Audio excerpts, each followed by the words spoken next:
राधा माधव कुंज बिहारी गोपी जन वल्लभा गिरिवरधारी यशोदनंदन व्रज जन रंजन यमुना तीरावनचारी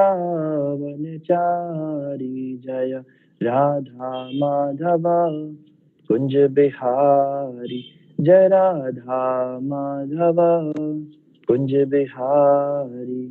ओम नमो भगवते वासुदेवाय। ओम नमो भगवते वासुदेवाय। ओम नमो भगवते वासुदेवाय। नारायणं नमस्कृत्यं नरं चैव नरोत्तमं देवीं सरस्वतीं व्यासं ततो जयमुदीरये। नष्टप्रायेषु भद्रेषु नित्यं भागवत सेवया भगवते उत्तम श्लोके भक्तिर्भवति नैष्टिकी। कृष्णाय वासुदेवाय देवकी नंदनाय च नंदगोपकुमाराय गोविंदाय नमो नमः। जय श्री कृष्ण चैतन्य प्रभु नित्यानंद श्री अद्वैत गदाधर शिवासादि गौर भक्तवृंदा गुरुवे गौरचंद्राय राधिकाय तदालय कृष्णाय कृष्ण भक्ताय तद्भक्ताय नमो नमः।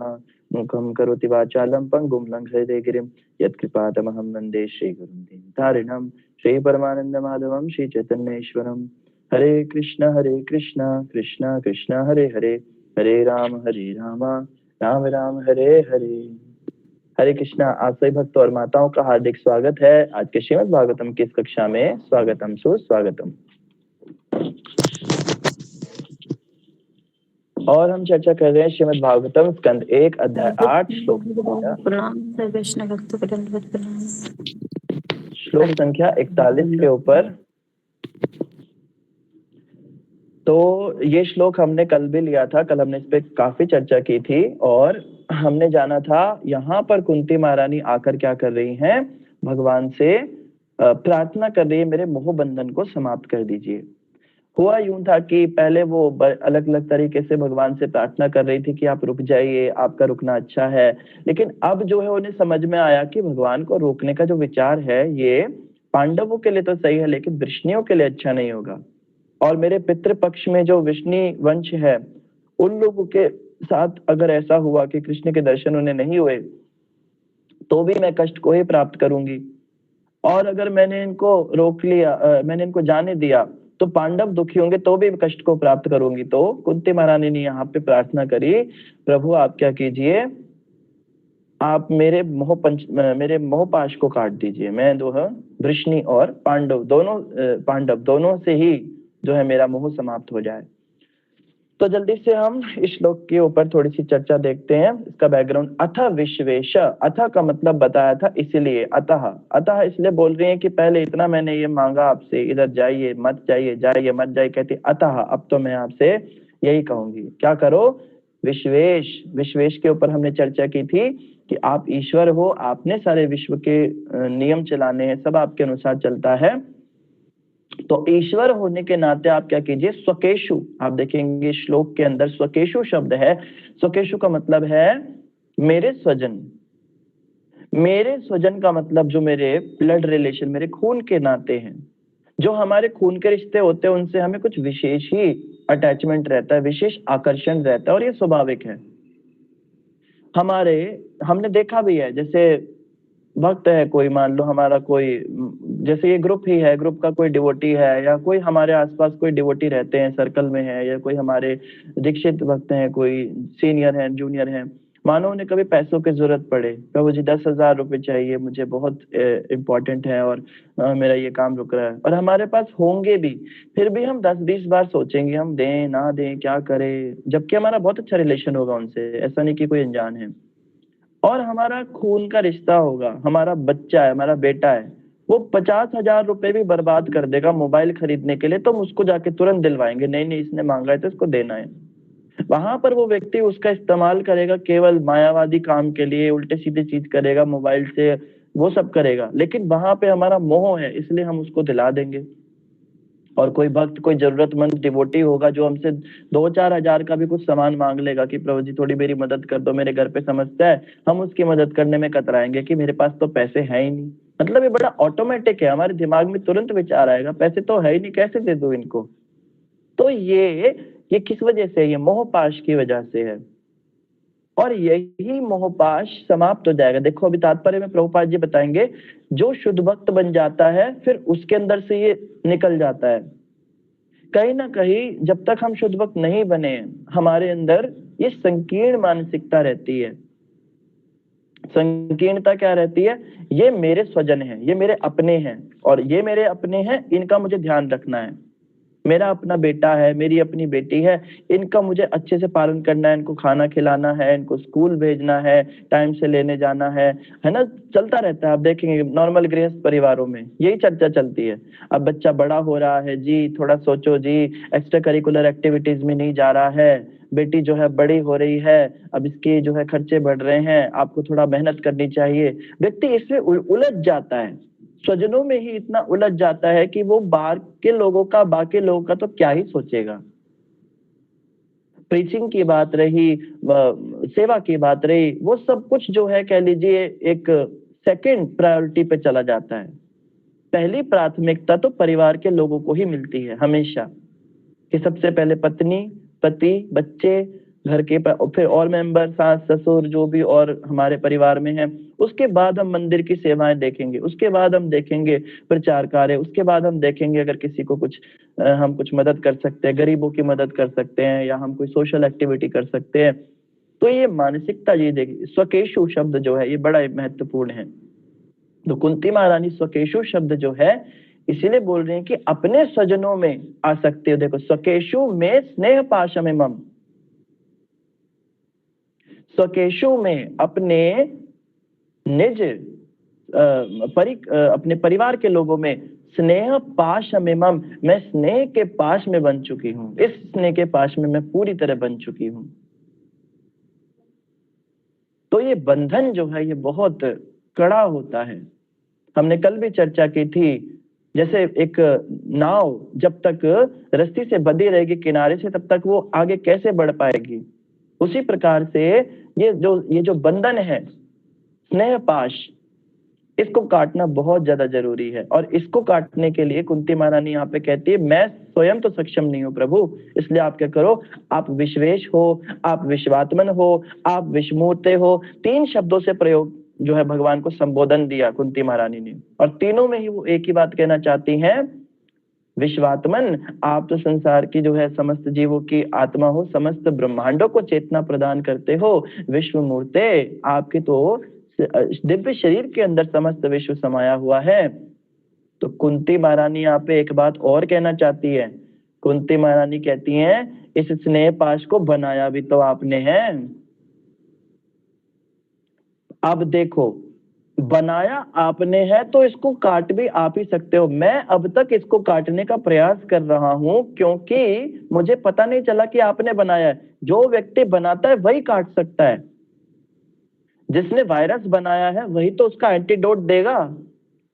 जिसने बीमारी फैलाई है वही दवाई बना के देता है, वही बेचता है। पहले वायरस फैला देते हैं लोग, उसके बाद में लोग हाहाकार मच जाता है। फिर दवाई कौन देता है? जिसने वायरस बनाया वही व्यक्ति दवाई देता है, फिर वो दवाइयां बेच के पैसा कमाता है। तो आपने ही ये मोह पाश बनाया, आपने ही स्नेह पाश बनाया, तो आप ही इसको काट सकते हैं, आप ही का सामर्थ्य है। इसलिए कहते छिंदी, काट डालो इसको प्रभु। और जो व्यक्ति सोचता है कि भगवान के बनाए हुए पाश को वो स्वयं से काट डालेगा, तो ये संभव नहीं है, क्योंकि बनाने वाला भगवान है। तो हमारी क्या औकात, हमारी क्या समर्थ है? साधारण जीव कैसे उसको काटेगा बताइए। इसीलिए बेबस हैं हम लोग, इसीलिए हम इस मोहपाश को काट नहीं पाते, यही कारण है। आप देखिए, बड़े से बड़ा कोई ध्यानी हो, बड़े से बड़ा कोई ज्ञानी हो, कोई बहुत बड़ा योगी हो, वो भी इस स्नेह पाश में ऐसा बनता है। हमने सुना है, कई नाम नहीं लेंगे, एक बहुत बड़े जगत गुरु हुए हैं, उनका नाम जगत गुरु हुआ था। तो उनके उनके बहुत सारे शिष्य, बहुत हजारों लाखों उनके शिष्य थे और बड़े सामर्थ्यशाली शिष्य थे। लेकिन जब उनका अंत समय आया और बात हुई कि सारी प्रॉपर्टी गुरु जी की, इतनी सारी सब जमीन जायदाद, ये सब मंदिर किसको सौंप के जाएंगे, तो अंत में अपनी खून के रिश्ते वाली 3 बेटियों को देकर गए। हम ये नहीं कहते कि उनकी बेटियां सामर्थ्यशाली नहीं थी, या मगर फिर भी एक बात होती है कि उनसे श्रेष्ठ भी साधना करने वाले, उनसे ज्यादा सेवा करने वाले भी उनके शिष्य रहे थे, लेकिन अंत समय पे अपनी पुत्रियों को ही सारा वो बांट के चले गए, सारी प्रॉपर्टी। एक और गुरु हुए, उनके तो जीवन में ऐसा हुआ कि उनके तो शरीर छूटने के बाद में उनके परिवार के लोग आकर लड़ने लगे कि हमारे पिताजी की जमीन जायदाद है, सारी संस्था का जितना पैसा हमें दे दो। तो शिष्यों ने कहा तुम कभी पहले तो आए नहीं सेवा करने, तो सब सेवा हमने करी गुरु जी की, अब जब प्रॉपर्टी की बात आई तो तुम कैसे रख सकते हो। तो शिष्यों ने कहा कि हम लेंगे। कोर्ट केस हो गया और कोर्ट ने फैसला किया कि बच्चों को जाएगा, क्योंकि नियम यही कहता है।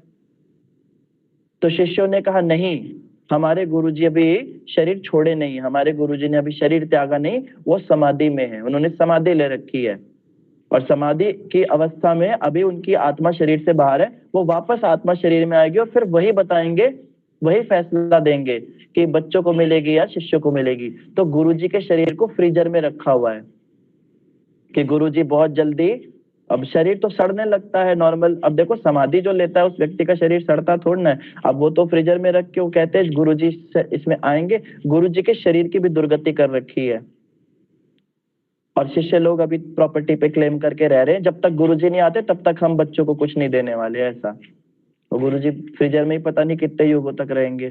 तो हम देखते हैं पारिवारिक मोह आसक्ति के कारण ऐसा होता है कि बड़े बड़े जो सन्यासी, बड़े बड़े योगी ऋषि भी होते हैं, वो भी अपने बच्चों के स्नेह में अंत में आ ही जाते हैं। तो ये पारिवारिक सकेशु, तो कुंती महारानी कहती है ये आपने बनाया है। अच्छा, प्रश्न उठता है कि भगवान ने स्नेह पाश क्यों बनाया। और अगर कुंती महारानी इस बात को क्लेम कर रही है कि आपने बनाया है, तो इसके पीछे कुछ तो सच्चाई होगी। तो आप देखते हैं जब बच्चा पैदा होता है तो पैदा होते माता पिता के अंदर एक बहुत बड़ा सैलाब उठता है, प्रेम का उमड़ जाता है, चाहे बच्ची हो या बच्चा हो। आप देखेंगे जो लोग बने हैं उन्हें पता होगा ज्यादा, कितना ज्यादा उस समय कितनी तरह की फीलिंग्स आती हैं।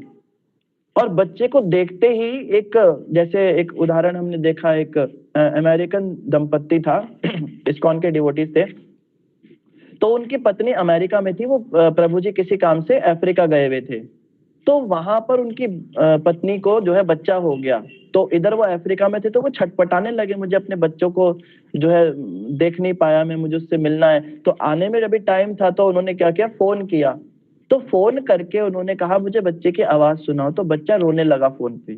बच्चे की किलकारियां होती है, जो छोटा बच्चा पैदा होता है, उसको सुनते ही उनकी आंखों से आंसू आने लगे और बहुत ज्यादा इमोशनल हो गए। सोचो, अब ये किलकारी किसी भी बच्चे की सुन के उनको कभी ऐसा होता क्या, लेकिन अब उसमें आवाज में ऐसा क्या था, बच्चा तो रो रहा था, बच्चे तो रोते रहते हैं, कितने कितना फ्रस्ट्रेट करते हैं रोते हुए, लेकिन उसको सुन के उनकी आंखों से आंसू आ गए और इतना ज्यादा।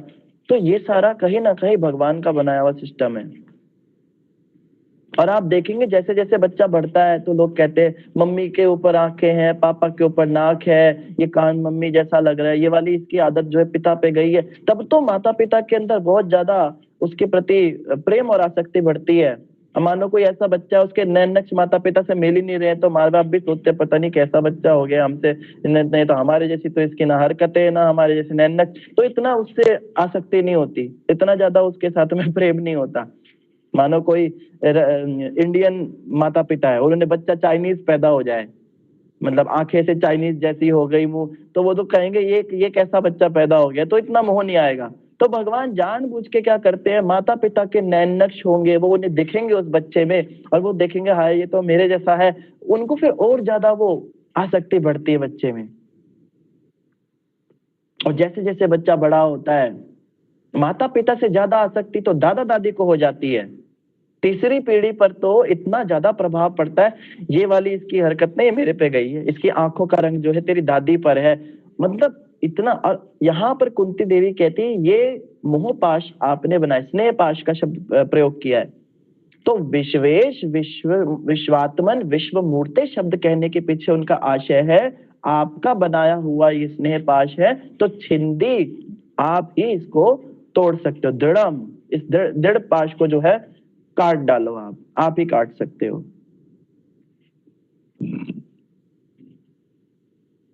अब मैं आप सबसे प्रश्न करना चाहता हूं, भगवान ने ये पाश बनाया ही क्यों है, अगर ये भगवान से दूर ले जाने वाला है और इसको भगवान से कटवाना है, तो फिर ये दिया ही क्यों। और ये बिल्कुल भी अच्छा तो नहीं है, ये तो हम समझ गए, ये बिल्कुल भी अच्छी चीज नहीं है।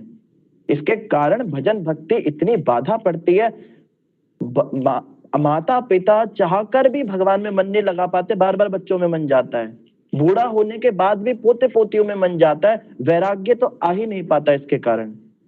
और जैसे कल भी आप सब भक्तों ने बताया था, कितना ज्यादा लगता है मैं, मेरे बिना तो घर चलेगा ही नहीं, मैं नहीं रहूंगा तो पता नहीं कैसे होगा, घर के अंदर इतनी आसक्ति बड़ी रहती है। तो भगवान ने इसको बनाया क्यों है, इसके पीछे क्या कारण है, कौन बताएंगे? जी सुमित प्रभु बताएंगे। हरे कृष्णा प्रभु जी। भगवान चाहते कि आप ना धरती पर रहो, ये उनको मतलब उनके मतलब उन्होंने इच्छा की थी, मतलब इसी कारण से मतलब वो मतलब किसी से स्नेह होगा प्यार होगा तभी तो वो धरती पर रहेंगे उनके मतलब इसी, या फिर कर्मों का कुछ आ जाता है हिसाब किताब इसमें। जी बहुत बढ़िया आपने बताया, धन्यवाद। अशोक प्रभु जी बताएंगे। जी प्रभु जी दरबार प्रणाम। प्रभु जी मेरे ख्याल से इसलिए बनाया है कि अगर स्नेह ना होता, मोह पाश ना होता तो बच्चे पलते ना, पर हम इसका गलत इस्तेमाल करते हैं। क्योंकि स्नेह पास है तभी हमारे बच्चे हैं, हम पालते हैं उन्हें, हर सुख सुविधा देते हैं जब तक बड़े नहीं होते, पर हम बड़े होने के बाद भी चिपके रहते हैं। हमारे देश के पक्षी हैं, ये जानवर हैं। अब गाय का बच्चा है, एक किसान गाय के बच्चे को टोकरी में डाल के ले आता है और गाय को बांधता नहीं, गाय पीछे पीछे रंबाती जाती है उसके पीछे पीछे। पर जब वो बच्चा बड़ा होता है, गाय उसको परवाह नहीं करती, छोड़ देती है, अब तुम आजाद हो, अपने रास्ते जाओ, उससे मोह नहीं रहता। ऐसे पक्षियों में है, पक्षी जब उड़ने लगते हैं तो माँ उनसे अलग हो जाती है, तुम्हारे लिए आकाश पड़ा है, उड़ो, अब मोह नहीं रहता। पर हम ऐसे लोग हैं इंसान, हम उसके जितना जैसे जैसे बच्चा बड़ा होता है हम उससे ज्यादा और चिपके रहते हैं। वो बंधन जब तक परमात्मा का ये था कि जब तक आप बच्चे पालो, ठीक करो, उन्हें समझाओ, उसके बाद विरक्त हो जाओ। बच्चा अपने का शादी हो गई, बच्चा अपने रास्ते, तुम अपने रास्ते, ताकि तुम उसमें आसक्त ना रहो। तुम्हारा फर्ज पूरा हो गया, अब भगवान का फर्ज पूरा करो, भगवान के चरणों में लगो और अपनी परलोक सुधारो। पर ये हम काम कर नहीं पाते। हम जितने से बच्चा बड़ा होता है चिपके रहते हैं, और जब बच्चा दादा दादी होते हो तब तो और चिपक जाते हैं उसमें। बच्चे को दादे पोते में अपना बचपन दिखता है, वो कहते हैं मूल से ब्याज ज्यादा प्यारा। तो ये हाल होता है प्रभु जी। इसलिए हमारा स्नेह पास तो है, बच्चे को पालने के लिए हमारा फर्ज अदा करो। भगवान ने हमें एक जिम्मेदारी दी है आत्मा को संभालने की, उसे संभाल के उससे विरक्त हो जाओ जब वो अपने लायक हो जाए, पर हम ये नहीं कर पाते। बहुत बढ़िया बताया प्रभु जी आपने। तो अशोक प्रभु जी ने बिल्कुल सही जवाब दिया। वास्तव में ये भगवान ने इसलिए बनाया है ताकि बच्चे पल सके। आप देखो बच्चे बहुत ज्यादा इरिटेटिंग होते हैं, बच्चे रात को जगाते हैं, इतनी केयर लेते हैं, खा नहीं सकते, चल नहीं सकते, सब कुछ माता पिता को करना पड़ता है उनका। तो माँ बाप कैसे उन्हें पाल पाएंगे, कैसे झेल पाएंगे इस मुसीबत को? तो उसके लिए भगवान ने वो मोह पाश डाला है, वो कह लीजिए एक तरह से कड़वी दवाई के ऊपर जैसे एक मीठी परत लगा देता है डॉक्टर, तो बच्चे को लगता है मीठी मीठी गोली, लेकिन वो होती कड़वी, अंदर से वो चली जाती है उसके मुंह में। तो भगवान ने इस तरह से बच्चे बड़े क्यूट बनाए होते हैं। आप देखो जानवरों के भी बच्चे बड़े क्यूट से होते हैं, पप्पी होगा, बिल्ली का बच्चा होगा, वो इसलिए बनाया कि किसी भी इंसान को दया आ जाए और वो कुछ खिला पिला दे इनको। और आप देखो बड़े होने के बाद उनकी शक्ल सूरत इतनी गंदी हो जाती है, कुत्तों को फिर हम डंडे मारते हैं, लेकिन हम पिल्लों को कभी डंडे नहीं मारते। भगवान ने ये सब इसलिए बनाया, उनकी सूरत अच्छी बनाई कि वो पल जाएं, बड़े हो जाएं, उनको केयर की जरूरत है बड़े होने के लिए। और बिल्कुल जो है मनुष्यों के बच्चों को भी भगवान ने, क्योंकि बच्चे बड़े बहुत ज्यादा ऐसे होंगे जिनको इतनी ज्यादा सेवा करनी पड़ेगी, तो बिना किसी लालच के कोई कैसे सेवा कर पाएगा? हम देखते हैं जो बच्चों के माँ बाप नहीं होते वो भी पलते हैं, लेकिन वो कितनी मुश्किल से पल पाते हैं, उनको कितनी समस्याएं होती है, क्योंकि मोह पाश के बिना उनको पलना होता है। तो जो बिना माता पिता के पले हुए बच्चे होते हैं वो बड़े होकर बड़े महत्वाकांक्षी और बड़े ही अलग से उसके हो जाते हैं। लेकिन जो जो माता पिता के बहुत प्रेम से, बहुत नाजों से पले होते हैं, तो भगवान ने ये पाश इसलिए डाला। तो जानवरों में भी ये होता है, वो भी बच्चे का बहुत ध्यान रखते हैं क्योंकि भगवान ने डाला है। लेकिन जब बच्चा अपने लायक हो जाता है तो जानवरों ने छोड़ देते हैं। लेकिन जैसे बहुत अच्छा बताया प्रभु जी ने, हम जो है हमें उस समय पे आसक्ति कम कर देनी चाहिए उनसे, लेकिन हम जो है उसका दुरुपयोग करते हैं, वो चीज गलत है। वो जो यहाँ भगवान की गलती नहीं, भगवान ने तो वो अच्छे के लिए बनाया था, लेकिन हम उसका दुरुपयोग करके उस आसक्ति को बढ़ाते चले जाते हैं। बहुत अच्छा बताया। इस उत्तर के अलावा कोई उत्तर अगर किसी भक्त का हो तो वो लोग हैंड रेस करें, क्योंकि कई बार ऐसा होता है इससे भी पॉइंट सब लोग रिपीट करते चले जाते हैं। तो कोई और पॉइंट हो तो जरूर बता सकते हैं। जी रंजना माता जी बताएंगे। हरे प्रभु जी, दंडवत प्रणाम। प्रभु जी के वो तो है ही प्रभु जी कि जब तक हम भगवान हमें नहीं वो पास में नहीं बांधेंगे तब तक हम मतलब नहीं मतलब कर पाएंगे, मतलब अपने परिवार की जो भी है मतलब जिम्मेवारी है नहीं कर पाएंगे। लेकिन बस वही है कि जब हमें सब शाश्वत ज्ञान हो जाता है, आध्यात्मिक ज्ञान हो जाता है कि नहीं मेरा कुछ भी नहीं है, सब भगवान का दिया हुआ प्रसाद है, तो बस हमें अपना कर्तव्य अच्छे से करना है बिना मतलब स्वार्थ के, बिना मतलब के। तो फिर मतलब वही है कि धीरे धीरे हमको इसे अटैचमेंट कम करते जाना है, जैसे जैसे बच्चे बड़े हो जाते हैं, जैसे अपनी जिम्मेवारी खत्म होती जाती है, तो फिर हमें मतलब उससे निकलने की कोशिश करनी चाहिए हमें, और उस पर नहीं बन जाना चाहिए कि मतलब हमें कि हम और ज्यादा उसमें आसक्त होते जाएं जैसे जैसे हो। बहुत अच्छा बताया रंजना माता जी, धन्यवाद आपका। तो प्रश्न मेरा ये था कि भगवान ने ये मोहपाश बनाया क्यों है जब ये इतनी बुरी चीज है, ये प्रश्न है। जी संपा माता जी बताना चाहेंगे। हाँ जी, प्रभु जी मेरे को मेरे को लगता है कि हम लोगों को रोना पड़ेगा मम्मी के पास, मतलब मम्मी के माया को छोड़ जाने के लिए रोना पड़ेगा, नहीं तो नहीं छोड़ के जाएंगे। जब तक नहीं रोएंगे तो तब तक पकड़ के रहेंगे। जैसे परमहंस रामकृष्ण जी के माँ को, मतलब काली माँ को खड़गो लेके खड़ी होगी, मतलब बोला कि छोड़ के जा मेरे मुझे, तो तब तक नहीं छोड़ा है जब तक नहीं उन्होंने रो पड़ेंगे। तो इसीलिए मैं सोचती हूँ कि हम लोगों को रोना पड़ेगा, मतलब जबरदस्त करके, नहीं तो नहीं छोड़ के जाएंगे मम्मा यहाँ हम लोगों को। बहुत अच्छा बताया संपा माता जी, धन्यवाद। ज्योति माता जी बताएंगे।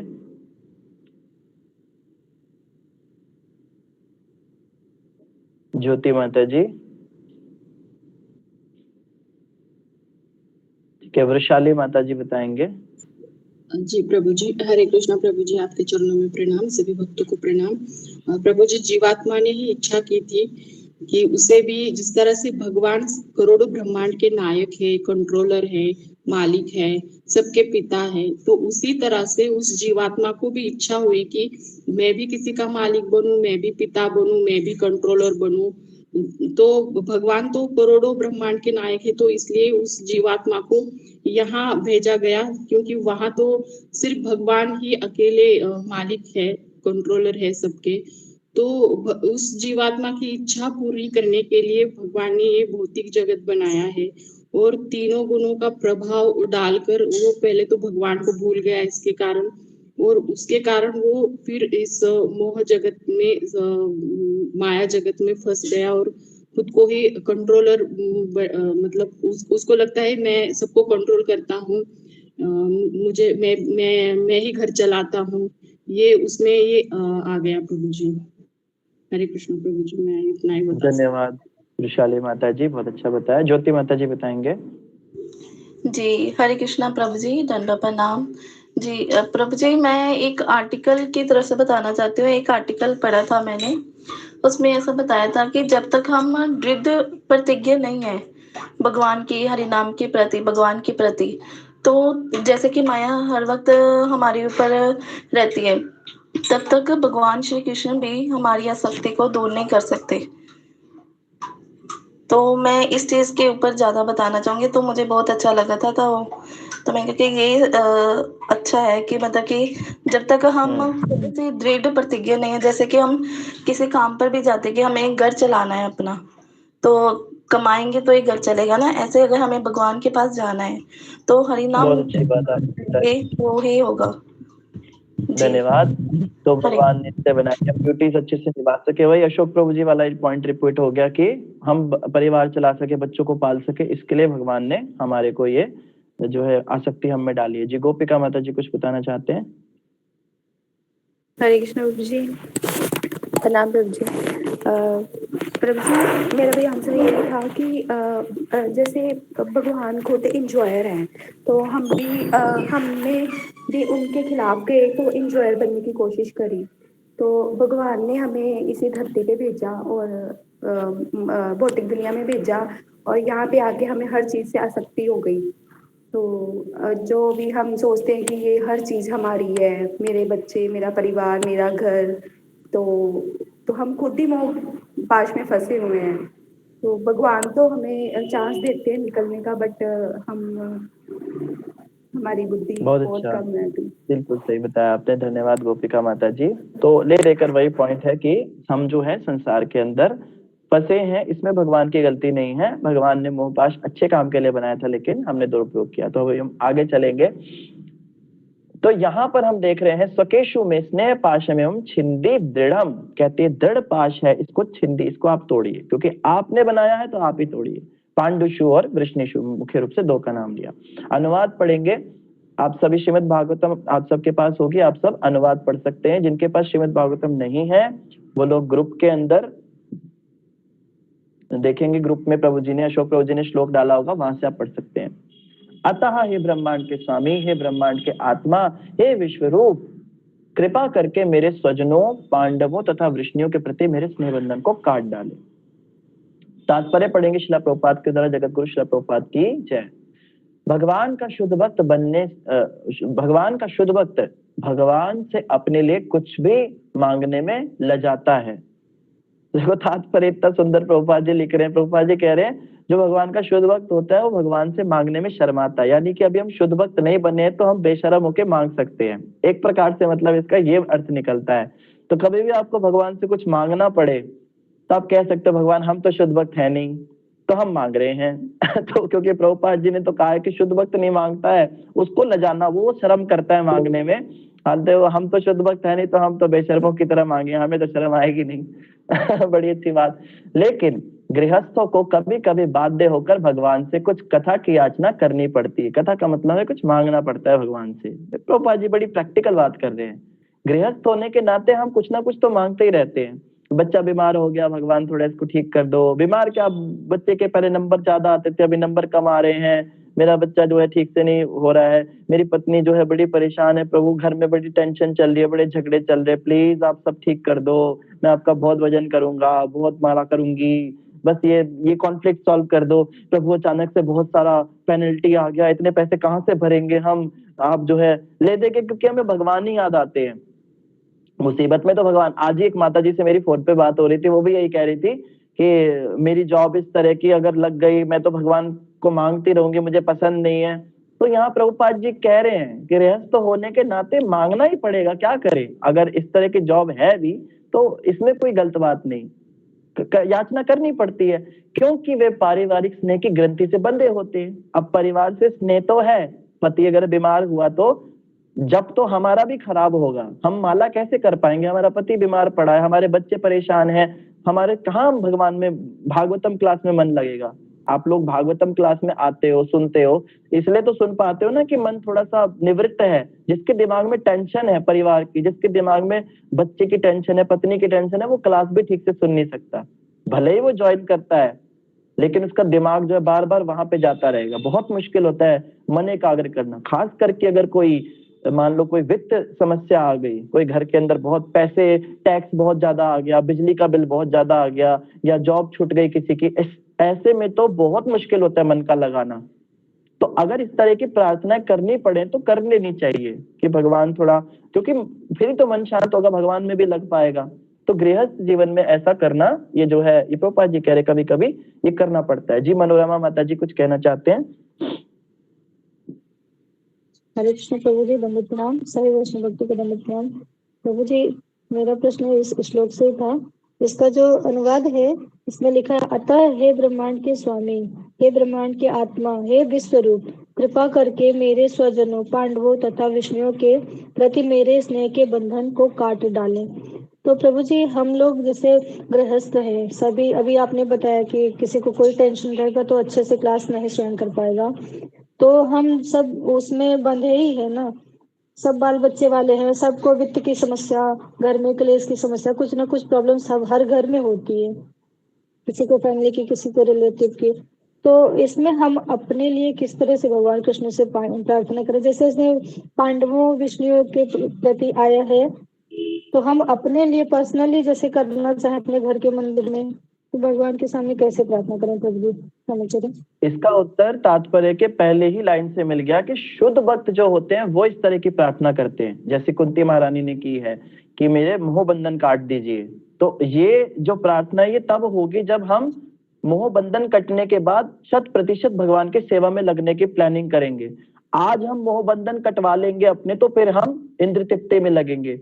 पति से मोह बंधन कटवा लिया तो फिर पर पुरुष गमन करेंगे, बच्चों से मोह बंधन कटवा लिया तो फिर फालतू की नौकरियां करेंगे, पार्लर में जाएंगे, ब्यूटी कॉस्मेटिक लगाएंगे। हमारी स्थिति देखिए ना, आज हमारे मोह बंधन है, कहीं ना कहीं इनके कारण भी हम इंद्र तृप्ति ठीक से कर नहीं पाते। बच्चे हैं, पति है, पत्नी है, घर परिवार है, तो शर्म लगती है, कोई गलत काम करने में डर लगता है। अगर यही नहीं रहेंगे तो फिर हमारा तो, क्योंकि मन अभी शुद्ध, समझना है कुंती महारानी की स्थिति ऐसी है कि वो भक्ति में बाधा दे रहे हैं। पारिवारिक मोह जो है वो भक्ति में उनको बाधा दे रहा है। हमें पारिवारिक मोह इंद्र तृप्ति में बाधा दे रहा है। कहने की बात है, हम कहते हैं हम माला नहीं कर पाते क्योंकि हमारे परिवार के लोग हमें करने नहीं देते, हमारे घर में लोग भक्त नहीं है इसलिए हम लोग भक्ति नहीं कर पाते। पर रियलिटी ये है, घर के लोग इतने भी हिरण्यकश्यप जैसे नहीं है। घर के लोग जो हैं वो हमें बिल्कुल भक्ति नहीं करने दे रहे, ऐसा नहीं है। और अगर इतनी दृढ़ हमारे में भक्ति की इच्छा होती तो हम इंद्र तृप्ति के कार्य कैसे कर लेते हैं।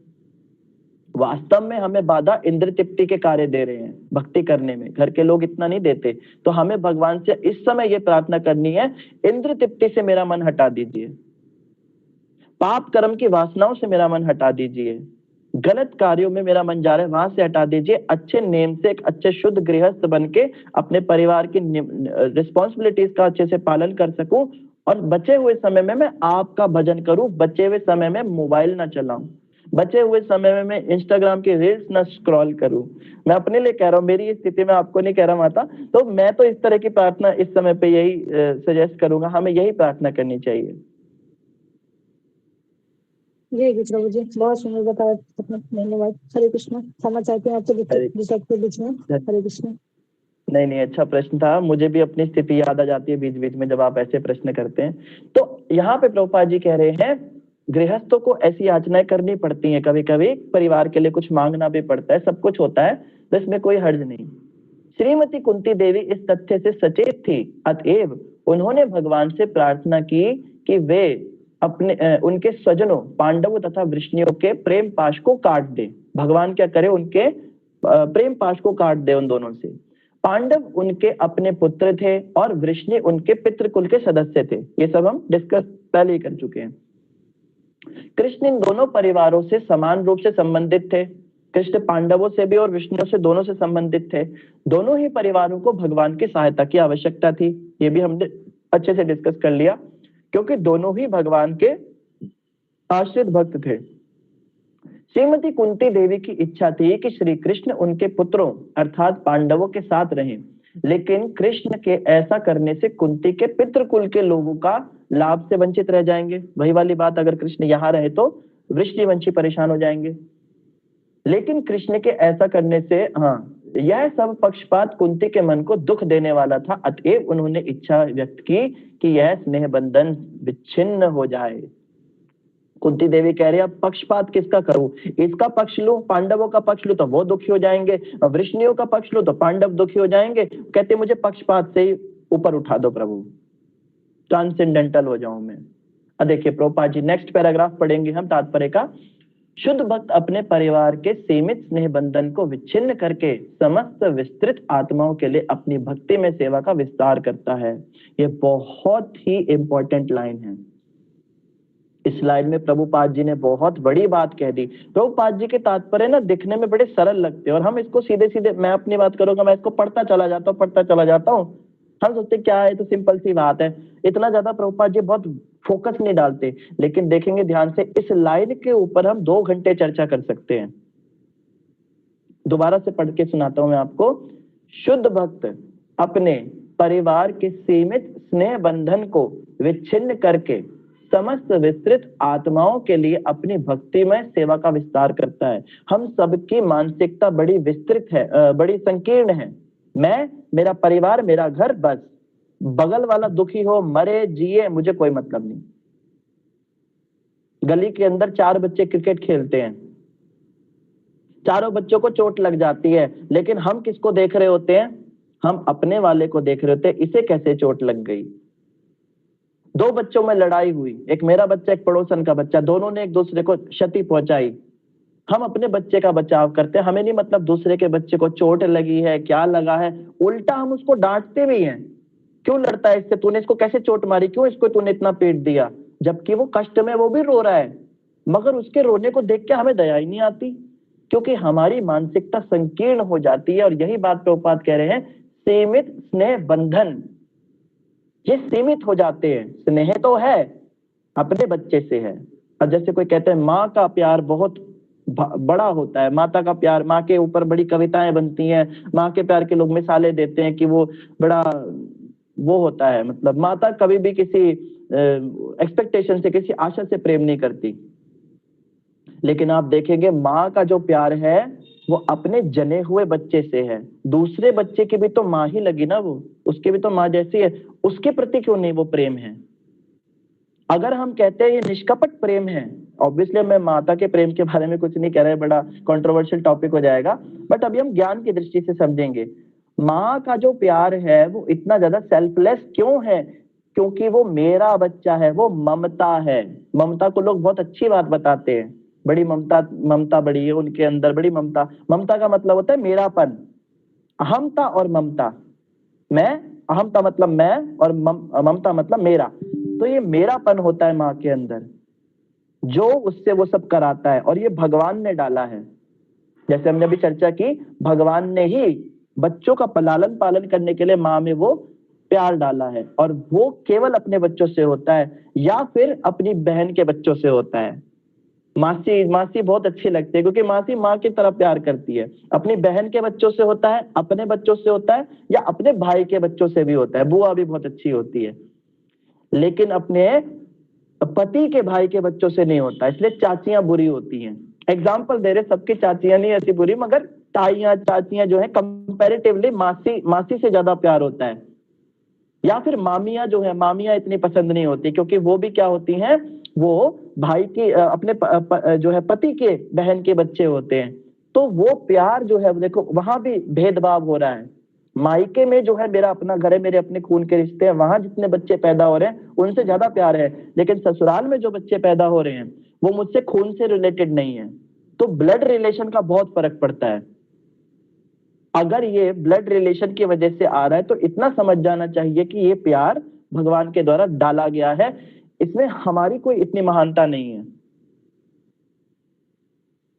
और यहाँ पे देखो, सीमित बंधन, सीमित हो जाते हैं, हमारी सोच इतनी सीमित हो जाती है। लेकिन शुद्ध भक्त क्या करता है, इसी सीमित बंधन को क्या करता है, विच्छिन्न करके विस्तृत कर लेता है। शुद्ध भक्त बनना कोई बहुत कठिन नहीं है।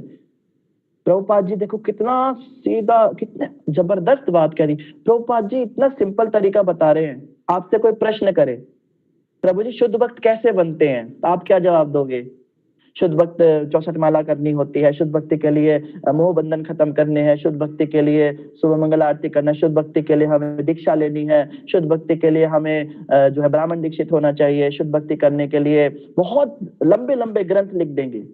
प्रभुपाद जी ने बस एक लाइन कही, जो प्यार तुम अपने परिवार से करते हो वो समस्त सृष्टि से करने लगोगे, उसी दिन तुम शुद्ध भक्त बन जाओगे। कितनी सरल व्याख्या शुद्ध भक्ति की, इससे सरल व्याख्या कहीं मिलेगी आपको? ये प्रभुपाद जी के तात्पर्य हैं, एक एक लाइन में इतनी रहस्य की बात। देखो क्या कह रहे, समस्त विस्तृत आत्माओं के लिए अपनी भक्ति में सेवा का विस्तार करता है। संसार की जितनी आत्माएं भटक रही हैं उनसे वैसा ही प्यार करता है जैसे अपने बच्चों से करे, पुत्रवत प्यार करता है, वही शुद्ध भक्त कहलाता है। कोई शुद्ध भक्त की डेफिनेशन पूछे, प्रभु जी शुद्ध भक्त कौन होता है, तो हम श्लोक बोलने लग जाएंगे, अन्याभिलाषिता शून्यम, हम कहेंगे ये जो है अनन्यास चिंतयन्तो माम, इसे शुद्ध भक्त कहते हैं। शुद्ध भक्त वो है जो ब्रह्मांड की प्रत्येक जीवात्मा से प्रेम करता है, उसे शुद्ध भक्त कहते हैं। वो पापियों से भी प्यार करता है, पुण्यात्माओं से भी प्यार करता है, लालचियों से भी प्यार करता है, कृपण से भी प्यार करता है, दानियों से भी प्यार करता है और समान भाव से सबसे प्यार करता है। वही शुद्ध भक्त है। और हमें कहीं से लाना नहीं है, वो हमारे अंदर है, उसका विस्तार करना है। अपने बच्चों हमारा वो प्यार है, वो प्यार अपने पति में है, वो प्यार अपनी पत्नी में है, वो लाना नहीं है कहीं से। शुद्ध भक्त बनना बहुत कठिन नहीं है, वो प्यार बस विस्तार करना है। ये और प्रीति माता करी वेरी डिफिकल्ट, यही सबसे कठिन काम है। इसे कहते हैं अहमता और ममता से ऊपर उठ जाना। ये मेरा है, ये मेरा नहीं है। इसको ड्यूअल नेचर कहते हैं, इसको कहते हैं द्वैतवाद। ये द्वैतवाद का संसार है। जो अद्वैत हो जाता है वही फिर भगवान को पाल लेता है। अद्वैत मतलब दो नहीं रहते, फिर एक हो जाता है सब। ये मेरा और ये उसका ऐसा नहीं रहता, फिर सब मेरे हो जाते हैं। जी ज्योति माता जी क्या कहना चाहते हैं? जी हरे कृष्णा प्रभु जी। प्रभु जी मेरा ये क्वेश्चन है इसके ऊपर, जैसे कि मैं अपनी बात बताऊं तो मैं कोशिश करती हूँ सबसे प्यार करने की, तो पर लेकिन जब एंड में ये बात होती है कि हर कोई ये कहता है ये मेरा है, ये मेरा है, तो वहाँ पे ना फिर मैं सोचती हूँ कि मैं इतना कर रही हूँ, इतना सबसे प्रे करती हूँ, उसको कोई नहीं करे। तो जब हम किसी को डांट देते हैं उसकी गलती पे, तो फिर वहाँ पे कहा जाता है कि ये मेरा है, तो आप इसको ऐसे नहीं कह सकते। इसमें ये बात तो वहाँ देखनी पे फिर पड़ेगी कि जो मेरा बच्चा है, ठीक है, उसको मैं डांट भी सकती हूँ, प्यार भी कर सकती हूँ, उस पर मेरा पूरा अधिकार है। लेकिन जो दूसरे का बच्चा है उसको जब मैं प्यार करूंगी तो मैं अपना समझ के करूंगी, और उसको जब मैं डांटूंगी तो भी अपना समझ के डांटूंगी। लेकिन जो दूसरा व्यक्ति, जो उसका माता पिता है, उसकी भावना भी संकीर्ण है, उसकी मानसिकता छोटी है। वो समझेगा कि ये डांट क्यों रही है मेरे बच्चे को। प्यार करते समय तो कुछ नहीं कहेगी वो, प्यार लेकिन डांटते समय कह देगी। तो ऐसे में हमें जो है प्यार अपना थोड़ा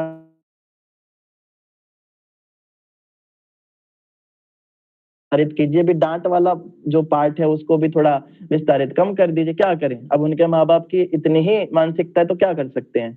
तो हम अपनी मानसिकता अच्छी बनाएं, तो ऑब्वियसली इसका मतलब ये है कि प्रेम से डांटने वाला जो वो है वो उसको थोड़ा सा कम कर दें अभी, क्योंकि माता पिता ही ऐसे हैं। लेकिन जो है उनको प्यार कर सकते हैं पूरा। इसमें मैंने देखा जनरली मासी के बच्चे, मासी नहीं बुरा मानती, मासी डांटती है तो कुछ नहीं होता, बुआ डांटती तो बहुत गुस्सा आता है, इसने कैसे डांट दिया। चाची डांटती है तो गुस्सा आता है, ताई डांटती है तो गुस्सा आता है, और मामी डांटती है तो जो है फिर चल जाता है। मतलब इसमें भी फिर क्लासिफिकेशन होता है, आपको ज्यादा पता है, आप माताएं हूं, मैं तो पुरुष शरीर में, मुझे इतना नहीं पता। तो ऐसा होता है। तो खैर यहाँ पे आगे बताया जा रहा है, इसके जीवंत उदाहरण षड गोस्वामी हैं। आप देखो इसके उदाहरण षड गोस्वामी हुए। प्रभुपाद जी इसके उदाहरण में, प्रभुपाद जी अपने परिवार के अंदर रहते तो आज हम सब कहाँ होते बताओ। हम लोग जो गूगल मीट पे आज जुड़ के चर्चा कर रहे हैं, ये किस लिए है? क्योंकि प्रभुपाद जी ने अपने घर की जो आसक्ति थी उसको त्यागा। ऑब्वियसली उन्हें तो आसक्ति नहीं थी, बट एक एग्जाम्पल ले रहे हैं, लीला चिंतन, लीला विचार के अनुसार गृहस्थ जीवन का त्याग करके उन्होंने कौन संस्था बनाई और प्रत्येक जीव के लिए वो प्यार बांटा। तो आज हम बैठ के चर्चा कर रहे हैं, ये बहुत जरूरी है। हम ही लोग आज परिवार के अंदर, घर परिवार में लगे हुए हैं, और हम ही लोग अगर इस छोटी सी बात को निकाल दे, इस गृहस्थ जीवन से निकल जाएं, हम क्यों नहीं प्रभुपाद जी की तरह सेवा कर सकते? प्रभुपाद जी के चरणों में सेवा क्यों नहीं कर सकते? प्रभुपाद जी की कृपा से हम सब भी बहुत सारी जीवात्माओं का कल्याण करने में निमित्त बन सकते हैं। कल्याण तो भगवान ही करेंगे, पर हम निमित्त बन जाएंगे। आज हम 2 बच्चे 4 बच्चे पालने के चक्कर में उसमें बहुत ज्यादा फंसे हुए हैं, कल को हम 10,000 20,000 जीवात्माओं का उद्धार करने में समर्थ हो पाएंगे। केवल ये छोटी सी बात, जो लोग अभी नए नए गृहस्थ जीवन में प्रवेश किए हैं उनके लिए हम ये नहीं कह सकते, क्योंकि उन्हें तो चलो अपने बच्चों को थोड़ा, लेकिन जिन्होंने अपने बच्चों को थोड़ा बड़ा कर लिया, जिनके बच्चों की शादी हो गई, उनको थोड़ा सोचना चाहिए इस विषय में कि अब समय आ गया, अब पारिवारिक आसक्ति को विच्छिन्न करके और बड़े स्तर पे प्रचार कार्य में हम निमित्त बने। और आप सोच नहीं सकते, एक भी जीवात्मा को भक्ति में आगे बढ़ाने वाले को भगवान कितना प्यार करते हैं। कृष्ण भगवान गीता में कहते हैं, सबसे बढ़कर सबसे बड़ा प्रिय मेरा वही भक्त है जो प्रचार करता है, जो भक्तों को जाके उपदेश देता है गीता का। एक भक्त को भी अगर आपने भक्ति मार्ग में लाने में निमित्त बन गए इतना, और जब हम परिवार के अंदर रहते हैं तो यही टेंशन रहती है, अभी दूध खत्म हो गया, अभी आटा खत्म हो गया, कभी बच्चे के नंबर अच्छे नहीं आ रहे हैं, पोता जो है बीमार पड़ गया, पोते को पीलिया हो गया, डॉक्टर की वो एड लेनी है, अभी इन सब में फंस के हम कहाँ कर पाएंगे वो काम, बताइए। तो अगर हमारी थोड़ी पारिवारिक जो है कार्य हमारे पूरे हो रहे हैं तो ये बहुत महान काम है, घर को छोड़कर प्रचार के लिए जाना। और प्रभुपाद जी इसके जीवंत उदाहरण है। देखो वही प्रभुपाद जी जब भारत के अंदर थे तो 2-4 शिष्य भी बनाने में कितनी मुश्किल आ रही थी उनको। झांसी के अंदर इतना प्रचार किया, एक भी व्यक्ति, एक शिष्य प्रभुपाद जी का झांसी में बना था तो कितनी मुश्किल से। और वही प्रभुपाद जी जब विदेश में गए, सब संसार घर परिवार छोड़ के, तो फैक्ट्री खुल गई शिष्य बनाने की। मेरे ख्याल 10-20 हजार लोगों को प्रभुपाद जी दीक्षा दे चुके थे। इतने सारे लोग, इतने भर भर के इतने बड़े बड़े मंदिर उनको फ्री में मिलते जा रहे थे। तो ये बहुत बड़ा प्रभुपाद जी ने हमें उदाहरण दिया कि गृहस्थ में होते हुए भी वो सन्यास लेकर इतना बड़ा काम कर पाए। या तो बचपन से बाल ब्रह्मचारी होते, जैसे भक्ति सिद्धांत ठाकुर थे, तो हम कह देते अरे वो तो ब्रह्मचारी थे, उन्हें क्या पता गृहस्थ जीवन, हम वो तो कभी फंसे नहीं शादी व्यादी में। लेकिन प्रभुपाद जी तो विवाह भी किए थे। प्रभुपाद जी तो, एक कहने की बात है, गृहस्थ जीवन में भी फंसे थे लेकिन वो उससे निकले। तो हमें उनसे इंस्पिरेशन लेना चाहिए। जी प्रीति माता जी क्या कहना चाहते हैं? हरे कृष्णा प्रभु जी, सादर प्रणाम प्रभु जी। एक छोटा सा प्रश्न है इस पे, जैसे जो आप सब कुछ बता रहे हो गीता में भी लिखा है, जो सबको समान रूप से देखता है, जो कुत्ते को चंडाल को सबको समान दृष्टि से देखता है, वो उत्तम भक्त है। तो उत्तम भक्त जो होते हैं, जो शुद्ध भक्त होते हैं, एक तो ये कि वो सबको समभाव देते हैं, तो वो प्रचार भी नहीं कर पाते, उनको मध्यम अधिकारी के लेवल पे आना पड़ता है। और उनके लिए वसुधैव कुटुंबकम है, पूरे पृथ्वी हमारा घर है, तो उसे वो एक परिवार के सीमित दायरे में नहीं होते, जैसा कि इस लाइन से हमें समझ में आ रहा है। तो लेकिन मेरा प्रश्न ये है कि जो लेडीज होती है उनके लिए जो ये मोह और आसक्ति है वो तोड़ना बिल्कुल भी आसान नहीं है, कि भी मेरा पुत्र, मेरा घर, मेरा परिवार, ये उन चीजों में वो ज्यादा रहती है। सेकेंडली शास्त्रों में उनके लिए तो संन्यास वैसे ही वर्जित है, उनको हमेशा किसी ना किसी के आश्रित रहना पड़ता है। तो वो उनके लिए फिर क्या गाइडेंस रहेगी प्रभु जी?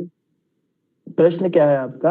प्रश्न ये है कि जो लेडीज होती हैं उनको तो संन्यास वर्जित है, वो तो अपना घर त्याग करके नहीं संन्यास ले सकती या मंदिर में जा सकती, जैसे कि इस लाइन से मतलब है, मतलब मुझे समझ में आ रहा है कि एक सीमित परिवार ना होके पूरी पृथ्वी हमारा परिवार है, सारी जीवात्माएं हमारा परिवार है, सबका हम कल्याण चाह रहे हैं, सबको हम भक्ति में लगाना चाह रहे हैं। तो जो स्त्रियां हैं वो, पहली बात तो ये कि वो बहुत ज्यादा फंसी हुई हैं इन सब चीजों में, तो वो कैसे निकले, और वो घर में रहते हुए इस बात को अप्लाई कैसे करें कि सारी जीवात्माओं की भलाई हो सके? ये बड़ा प्रैक्टिकल क्वेश्चन है। तो पहली बात तो हमें समझनी होगी कि ये बात एक स्त्री ही कर रही है, एक लेडीज ही ये बात कह रही है, मेरे मोह बंधन काटिए। तो हमें कुंती महारानी का उदाहरण लेना है। कुंती महारानी ने इसके बाद क्या किया ये हमें पता करना है। कुंती महारानी घर छोड़ के नहीं गई, वो घर में रही, लेकिन पारिवारिक आसक्ति से मुक्त होकर अपनी चेतना का विस्तार करके समस्त संसार को अपना मानी। देखो 2 चीजें होती है माता जी, एक होता है शरीर, एक होती है मानसिकता, एक होती है कॉन्शियसनेस, एक होती है बॉडी। जो नियम दिए गए शास्त्रों में कि स्त्रियां संन्यास नहीं ले सकती, वो शरीर के लिए है। जो नियम दिया गया कि उन्हें किसी के अधीन रहना चाहिए, वो भी शरीर के लिए है। शरीर अलग काम करता है, मानसिकता अलग काम करती है। तो शरीर से हम घर में हैं, शरीर से हम गृहस्थ में हैं, शरीर से हम किसी के अधीन हैं, लेकिन मानसिकता से हम वसुधैव कुटुंबकम तो कर ही सकते हैं। हम मन से अपने पराये का भेद हटा दें, परिवार के अंदर जो लोग हैं उनको विशेष महत्व देना बंद कर दें, और जो आस पड़ोस के लोग हैं, जो शहर के लोग हैं, मोहल्ले के लोग हैं या देश के लोग हैं, उन सब के लिए सोच तो सकते हैं कि हम इनके लिए कुछ करें। और इसके लिए संन्यास नाम के कोई फॉर्मल शरीर का कोई कपड़े बदलना, उसकी कोई आवश्यकता नहीं। ये केवल एक मानसिकता का, कॉन्शियसनेस का चेंज है। तो अगर हम इसी शरीर में इसी कपड़े, जैसे इस्कॉन के अंदर ही बहुत सारी माताजीज हैं, बहुत सारी जो प्रभुपाद जी के डिसाइपल्स भी हैं, जो अभी 3rd जनरेशन में भी बहुत आ रही हैं, जो बहुत व्यापक प्रचार कर रही हैं गृहस्थ जीवन में रहकर। बड़े बड़े कॉलेजेस में सेमिनार्स दे रही हैं, बहुत सारी लड़कियों को IGF एक इस्कॉन गर्ल्स फोरम चलता है, उसके तहत वो बहुत सारे, मैं पर्सनली कई माताओं को जानता हूँ, बहुत ज्यादा निमित्त बन रही है सेवा में। और उन्होंने अपने 22 से 25 सेंटर्स बना रखे हैं। दिल्ली के अंदर एक माताजी रहती है, वो IGF चलाती हैं। 25 सेंटर्स उनके अंडर है, जहां पर 30 40 लड़कियों का ग्रुप है, जो लड़कियां भूली भटकी संसार की 20 30 40 साल की, उन सब का ग्रुप बनाकर वो उन सबको रेगुलर विजिट करके क्लासेस देती हैं, वहां पर उनको सिखाती हैं, उनको जो है इंडियन कल्चर सिखाती हैं, उनकी जप वगैरह सिखाती है, उनकी दीक्षाएं कराती है। तो क्यों नहीं माताएं भी निमित्त बन सकती हैं? ये शरीर का जो वो है, शरीर की मर्यादा अपनी जगह और कॉन्शियसनेस अपनी जगह, तो जरूरी नहीं है कि हमें पुरुष शरीर में रहकर ही ये सब करने का मौका मिलेगा। और इस्कॉन तो इतनी अच्छी संस्था है, इस्कॉन में तो माताओं के लिए फुल अपॉर्चुनिटी है, स्त्रियों के लिए पूरी अपॉर्चुनिटी है। यहाँ पे कोई ऐसा नहीं है कि स्त्री जो है वो प्रचार नहीं कर सकती, स्त्री लेक्चर नहीं कर सकती।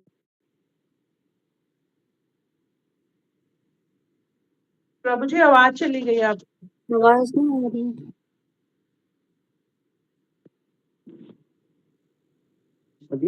हाँ जी प्रीति माता जी, आवाज नहीं आ रही थी प्रभु जी आपके बीच में, अब आ रही है।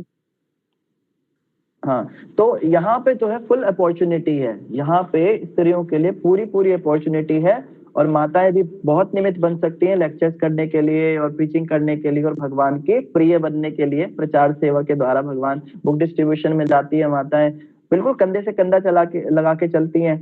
कोई भी ऐसी सेवा नहीं, इवन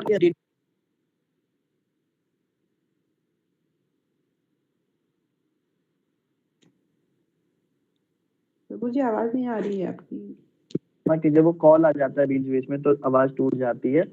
एक प्रभु जी कॉल कर रहे हैं, उनको बाद में कॉल बैक करूंगा। तो माताओं के लिए फुल अपॉर्चुनिटी है, अगर आप जाना चाहते हैं इसमें तो बिल्कुल आप बहुत कुछ कर सकते हैं। ऑनलाइन भी आप बहुत सारी क्लासेस वगैरह, जैसे कोऑर्डिनेशंस होते हैं, कुछ ग्रुप्स होंगे जिनसे आप, जैसे मैं आपको 1-2 माताओं के बारे में बताऊंगा। एक माता जी हैं निताई सेविनी माता जी, आपने नाम सुना होगा, उनका लेक्चर बहुत आते हैं, विशाखापट्टनम में शायद वो रहती हैं, रंजना माता जानते हैं। तो उनके साथ आप जुड़ सकते हो, वो आपको आगे बढ़ाएंगी, वो अपने ग्रुप्स के कोऑर्डिनेशंस में आपको लगाएंगी, आप बहुत व्यापक प्रचार कर सकते हो उनके साथ मिलके, बिल्कुल आप ऐसा कर सकते हो। जी प्रभु जी, थैंक यू प्रैक्टिकल गाइडेंस के। हरे कृष्ण। तो प्रीति माता आप जो है रंजना माता से एक बार कोऑर्डिनेट कर लेना, ये उनको जानते हैं, ये आपको उनसे मिलवा देंगे, ठीक है?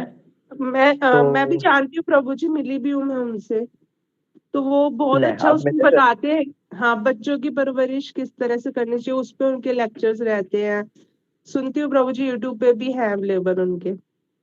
बस अब आप भी यूट्यूब पे आ जाओ। मैं तो प्रभु जी क्या ही बता पाऊंगी, मुझे खुद ही कुछ नहीं पता।